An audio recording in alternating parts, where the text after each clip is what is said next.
Kay tulo ka adlaw na lang Pasko na mga balikbayan ng mga OFW nga buot mo sa ulog sa Pasko dinhi sa Subo nag-anam-anam na sa pagpangabot.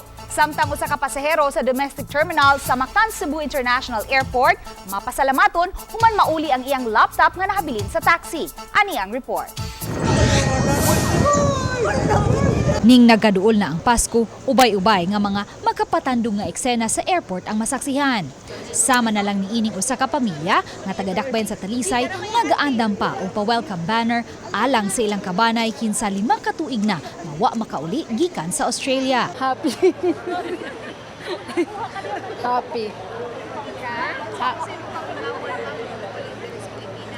Banding sa pamilya sa Philippines mas lahi dito sa Australia sa ibang bansa.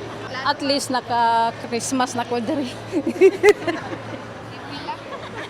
Matod sa Mactan Cebu International Airport Administration, gipanglantawan nilang mas mudagsa pa ang daghang mga pasahero ugma hangtod sa Disyembre 24.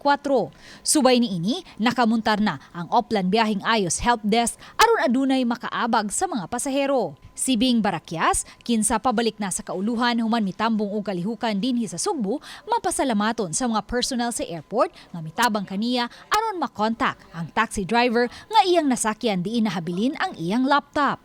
Yes, I'm so thankful and happy because all my data are there in my laptop. So it's secure. It's very safe to go to Cebu. Uban ni Marlon Melgazo ug Rod Prado, Luan Merondina, GMA Regional TV Live.